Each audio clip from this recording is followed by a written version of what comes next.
A nation's true economic strength is deeply tied to the well-being and, more importantly, the participation of its women.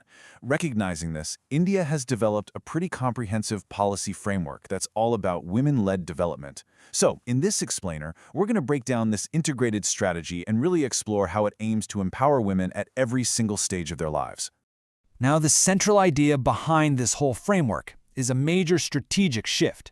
We're talking about a move away from the traditional, welfare-based model, where women are seen as beneficiaries, to a new one, where they're positioned as the central drivers, the architects of development. It's about agency, not just aid.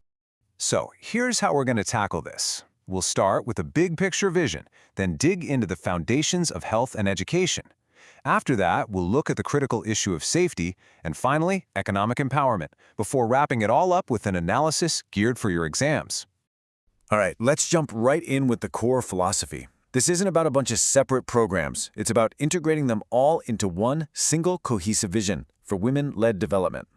The guiding principle here is something called the life cycle approach. And what does that mean? Well, think of it this way. It's not about just offering help at random points. Instead, it's a complete doctrine designed to provide continuous, connected support that evolves as a woman or a girl grows. It addresses their specific needs at every crucial stage of life, making sure a strong foundation is built and then constantly reinforced. So let's look at the very first stage of this life cycle, building human capital. And that, of course, starts with the absolute non-negotiables, good health and proper nutrition. These are the bedrock for any future development or empowerment. At the heart of this foundation is a huge umbrella mission, Saksham Anganwadi and Poshan 2.0. This is a massive integrated program aimed squarely at fighting malnutrition across some of the most critical groups. The goal is to improve nutrition by bringing a whole range of services together right at the community level. And through the Anganwadi centers, this mission delivers 6 core services. It's a holistic package. You've got supplementary nutrition, of course, but also early childhood education, health and nutrition education, immunization, regular checkups, and referral services. This integrated approach makes sure that both nutritional and developmental needs are being met at the same time. Now, to complement that nutritional support, there's direct financial aid through the Pradhan, Mantri, Matru, Vandana Yojana. This scheme gives cash incentives to help make up for lost wages, which allows for better care during and after pregnancy. And what's really interesting is the detail. It gives 5,000 rupees for the first child, but a special provision of 6,000 rupees for the second child if it's a girl. That's a direct policy tool to encourage positive attitudes toward the girl child. So, has all this effort worked? Well, the results are pretty tangible. India's maternal mortality ratio has seen a major drop. It went from 130 per 100,000 live births back in 2014-16 down to 93 in the 2019-21 period.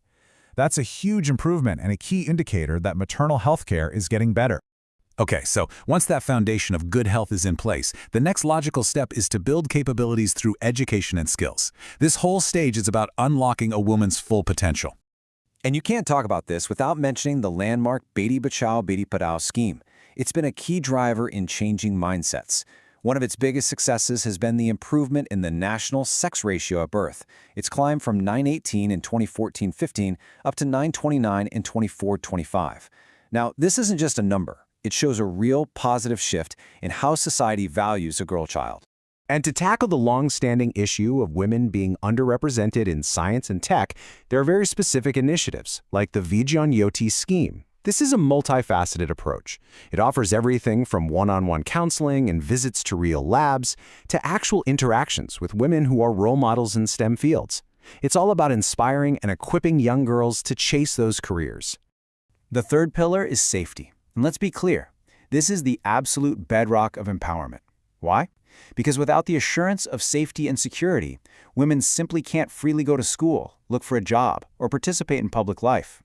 It's a fundamental prerequisite for everything else. The umbrella framework for this is called Mission Shakti, and it works on 2 distinct pillars. Think of it like this. The Sambal sub-scheme is all about immediate safety and response, with things like one-stop centers and the Women Helpline.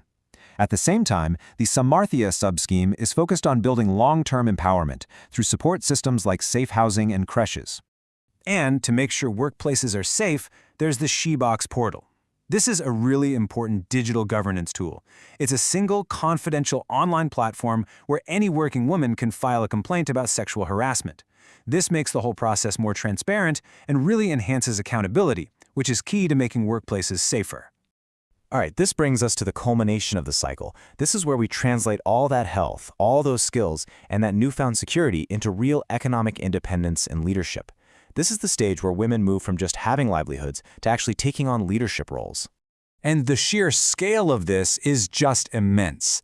Through the Day-NRLM program, over 10 crore, that's 100 million rural women, have been organized into more than 90 lakh self-help groups. I mean, just think about that. This has created one of the world's largest community networks led entirely by women, fostering financial inclusion from the ground up. A really powerful aspirational idea that's come out of this network is the Lakhpati Didi. Now, this isn't just about hitting an income number. It signifies a woman who has achieved financial stability through her own sustainable business and in doing so has become a confident leader and a role model for her entire community. The framework is also really smart about using technology. The NaMo Drone Didi scheme is a perfect example. This is where traditional empowerment meets the future. It equips women's self-help groups with drones that they can then rent out for agricultural services. It modernizes farming and creates brand new, high-tech income sources for rural women. And the support here is really comprehensive.